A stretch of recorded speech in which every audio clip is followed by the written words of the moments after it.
And we're back, and we just got off the phone with Terry Hines, who did create the Justice for Dana Bradley website. And as Craig Westcott said, powerful words from Terry Hines on the need to uncover and examine the car to be involved in the Dana Bradley murder. RCMP should do it. Where is that going? We don't know, but I tell you, if Terry Hines is responsible for gathering public sentiment in one place, in a whole nother area of this country, in Ottawa, there's a man by the name of Michael Crystal, and he is taking this cause and making it his cause at the same time in a whole different direction. I'm so glad and so lucky to have Michael Crystal on the line this evening. Michael, welcome to the program.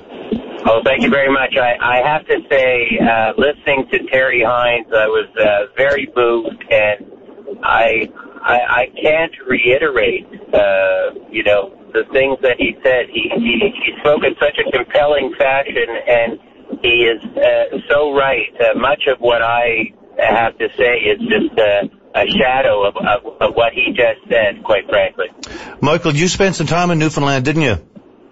I did. I was there between 1990 and 95. I was a public defender with Newfoundland Legal Aid Commission. It was, without a doubt, the happiest period of my legal practice, hands down. But you ended up in Ottawa, and tell me how you came to become interested in the case surrounding Dana Bradley. Sure. So I have been very fortunate for the last 10, 15 years to work with a private investigator, a former retired RCMP officer by the name of Blair Nicholson, who's one of my personal heroes. He's a real policeman's policeman, and he has, since retirement, worked with me, and he's a tremendous fellow who gives himself to many charities and so forth, and a great example of the finest tradition of the RCMP. He asked me last summer, he said he and several other retired RCMP officers had been deeply troubled by the Dana Bradley case throughout their retirement. These are men who gave their lives to their service as RCMP members, and quite frankly, they are men who should be enjoying retirement, and to some extent are, but still live with the agony of this unsolved case.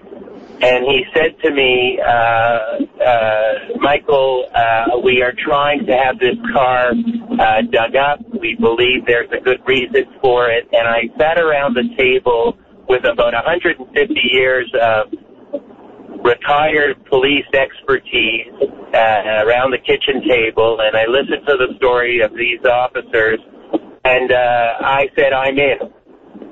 Whatever you need me to do. This wasn't a cash case. This was a pro bono case. I said, what can I do to help? What do you need? And basically what they said to me was, we want to make an argument for the RCMP to dig up the car. And that's what we set about doing. And we sent in September an application to the Minister of Justice. The RCMP.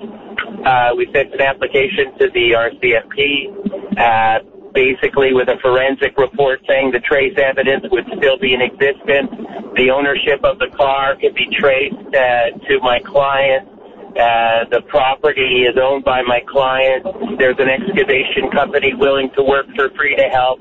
I said, all you have to do is supervise this so that the integrity of the investigation is maintained, and this could stand up in court. And that's all we're asking. And in October 16th, they gave us their answer, and it was no. We're not prepared to dig up the car. Were you surprised at that answer? No, I wasn't, but we have now repackaged the application, and we sent it off to Justice Minister Manning, and hopefully she will sit down with us and have a meeting and agree to get law enforcement to dig up the vehicle. Is she in possession of this file now? We sent it off by courier today, and I would imagine she will have it either tomorrow or the next day. I just want to get back to I don't know how long the car has been buried. I know that the standard fare in this province for so long was you had a hole in your backyard after you built the house, you wanted a bit of lawn, and it seems to me totally a normal circumstance for people to take some old car wrecks, throw them under the soil, and cover them up. But can you answer me this with, I guess, with a little more detail? DNA evidence would still be able to be obtained even after being buried underground for so long? Yes, in fact, those the evidence would be actually in pretty good shape because in a way, it's almost been hermetically sealed. And this comes from the report of Pat Laternus, a former RCMP blood spatter expert and identification officer, and Pat is the former president of the International Association of Blood Spatter Experts. So, I mean, this is a man with a great deal of credibility who worked as an RCMP officer, and he basically said, and Terry had it right, the trace evidence would be in existence. There's no doubt. If there is trace evidence in that vehicle, even if there had been an industrial cleaner used to try and get rid of the trace evidence, there would likely be trace evidence, and that could be analyzed and used in a future prosecution. Very good chance of that. So you're telling me that 3 at least RCMP officers who've had long-standing careers within the department and are now retired are looking at this and pushing this forward. They must find themselves in a pretty delicate situation because, they spent their careers under the banner of the RCMP and everything it stood for, and now they're trying to, they're ending up on the other side of the table. Look, it sort of plays out like this. There was 5 of them who were sitting with me originally, and there have been others I've spoken to since. But this whole Daryl, this whole exercise has not been a finger-pointing exercise. This is not about casting any type of critical eye at the investigation thus far. It's not black hats versus white hats. It's basically people who've come together to look at an opportunity to uncover fresh evidence. And it's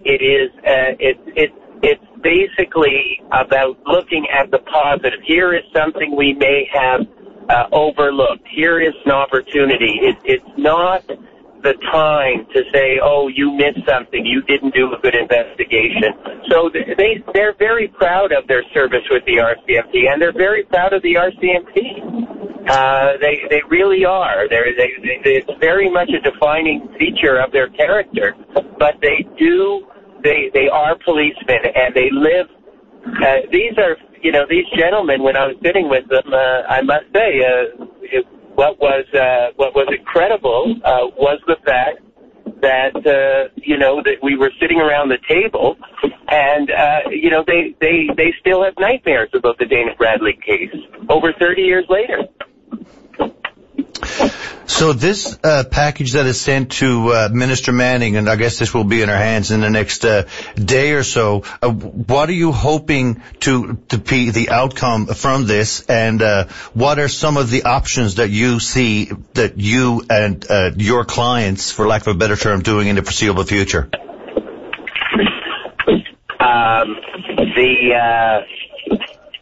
I think what we're going to be doing is we're going to be sending off our package, which we've done. We have proposed a meeting with the minister. Myself and others are prepared to fly up to Newfoundland at our own expense and sit around a table and go through the report and help with the logistical excavation. We've, we would like to have this done as soon as possible. Obviously, the weather is getting colder, and you don't want to do anything that'll compromise the dig. But, Daryl, I look at it this way. Whatever needs to be done, I will do. And so will the people who are behind this.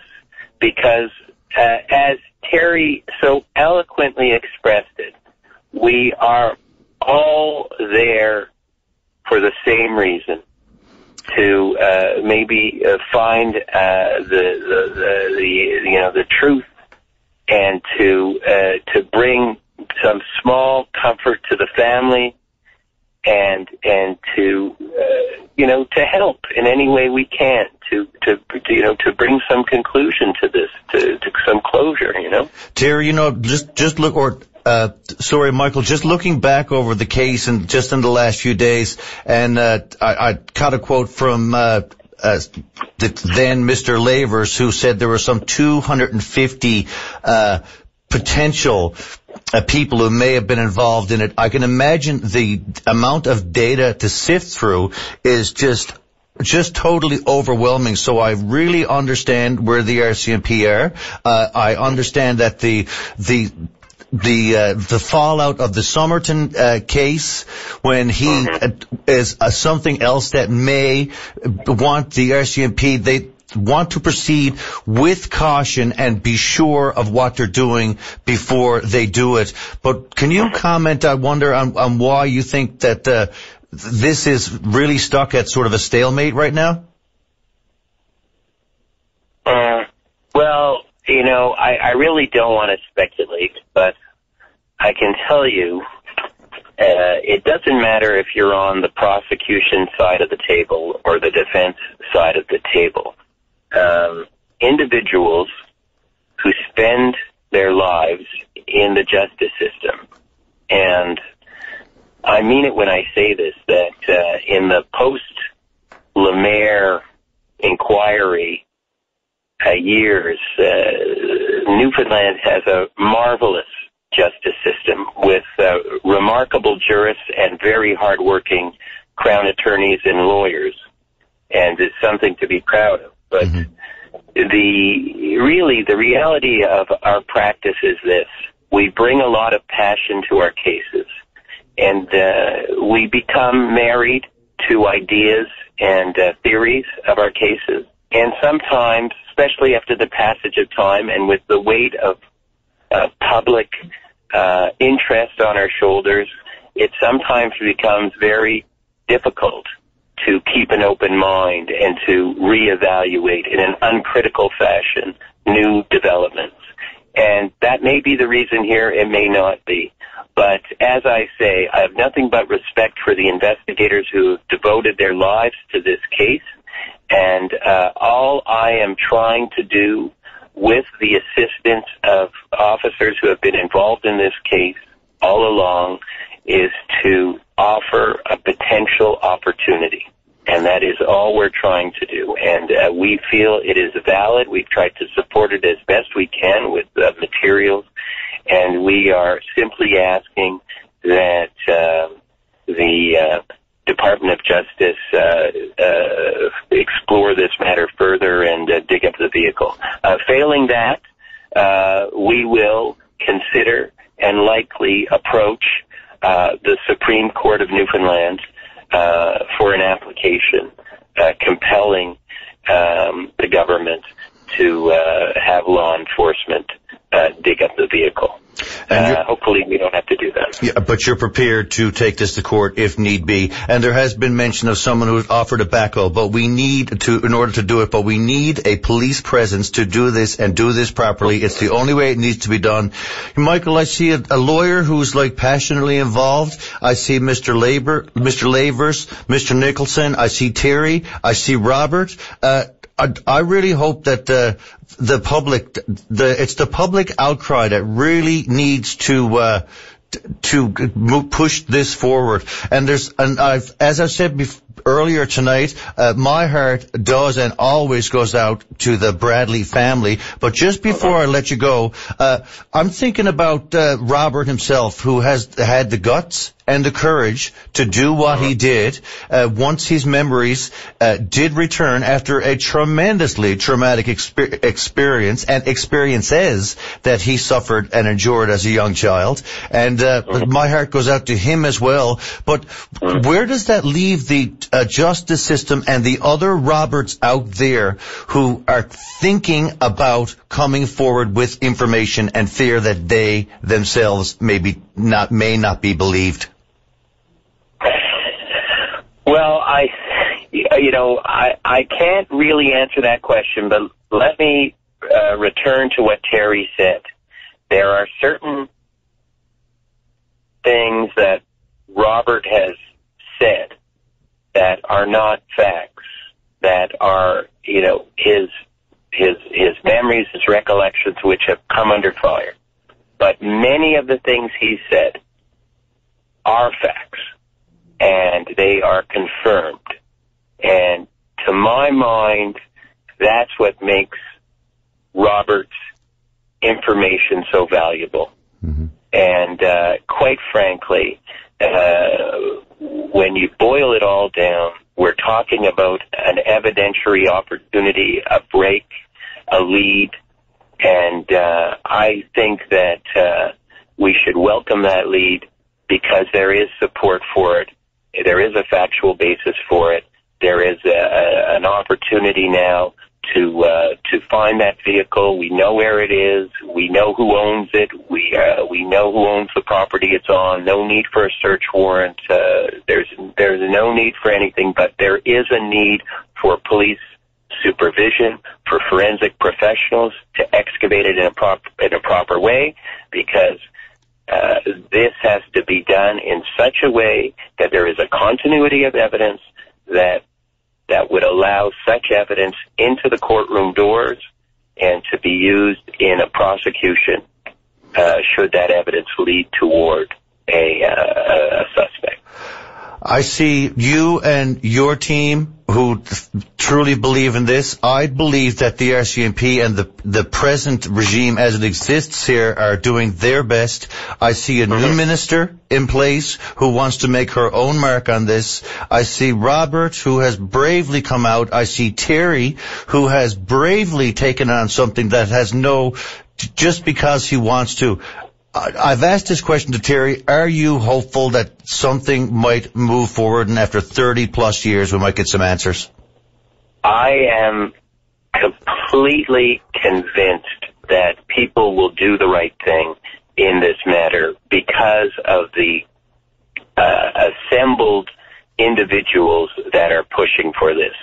These people have all come together, as you've said, and I truly believe that the minister will see the virtue in this endeavor, and I think there is. I would never want to give anyone, especially this family who has endured so much of false hope, but I would say that if there is trace evidence in that vehicle that is relevant to this investigation, I believe, given the report of Pat Laternis, that evidence has been preserved and can be forensically tested.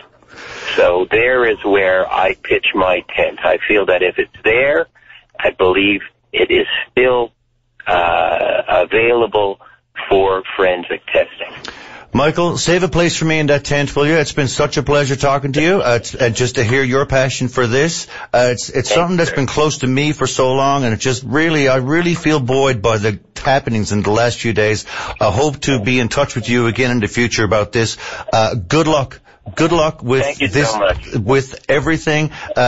Don't give up. Keep charging forward. There's a lot of people who are really, really hoping for you on this, Michael.